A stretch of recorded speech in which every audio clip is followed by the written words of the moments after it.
أعوذ بالله من الشيطان الرجيم.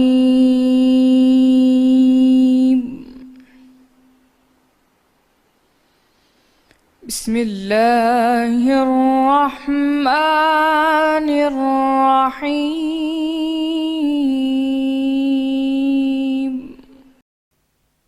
اللہ نے مومنوں سے ان کی جانیں اور ان کے مال خرید لیے ہیں اور اس کے عوض ان کے لیے جنت ہے۔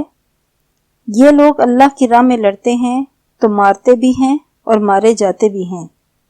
یہ تورات اور انجیل اور قرآن میں سچا وعدہ ہے جس کا پورا کرنا اسے ضرور ہے، اور اللہ سے زیادہ وعدہ پورا کرنے والا کون ہے؟ تو جو سودا تم نے اس سے کیا ہے اس سے خوش رہو، اور یہی بڑی کامیابی ہے۔ توبہ کرنے والے، عبادت کرنے والے، حمد کرنے والے، روزہ رکھنے والے، یا اس کی خاطر زمین میں گردش کرنے والے، رکوع کرنے والے، سجدہ کرنے والے، نیک کاموں کا عمل کرنے والے، نیکی کا حکم دینے والے، بری باتوں سے منع کرنے والے، اللہ کی حدود کی حفاظت کرنے والے، یہی مومن لوگ ہیں۔ اور اے پیغمبر، مومنوں کو بہشت کی خوشخبری سنا دو۔ پیغمبر اور مسلمانوں کو شایان نہیں کہ جب ان پر ظاہر ہو گیا کہ مشرک اہل دوزخ ہیں تو ان کے لیے بخشش مانگیں، گو وہ ان کے قرابت دار ہی ہوں۔ اور ابراہیم کا اپنے باپ کے لیے بخشش مانگنا تو ایک وعدے کے سبب تھا جو وہ اس سے کر چکے تھے، لیکن جب ان کو معلوم ہو گیا کہ وہ اللہ کا دشمن ہے تو اس سے بیزار یعنی بے تعلق ہو گئے۔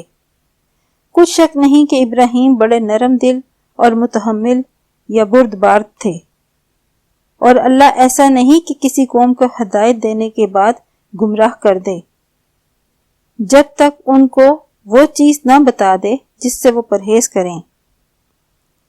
بے شک اللہ ہر چیز سے واقف ہے۔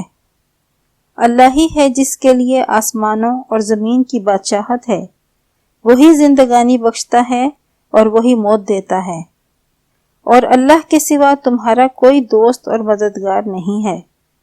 بے شک اللہ نے پیغمبر پر مہربانی کی اور مہاجرین اور انصار پر، جو باوجود اس کے کہ ان میں سے بعضوں کے دل جلد پھر جانے کو تھے، مشکل کی گھڑی میں پیغمبر کے ساتھ رہے۔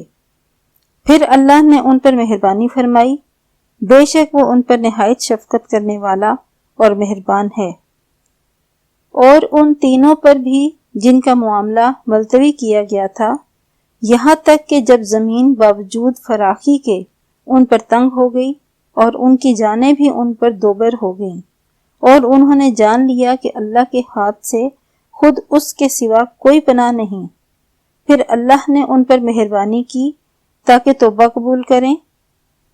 بے شک اللہ توبہ قبول کرنے والا مہربان ہے۔ صدق اللہ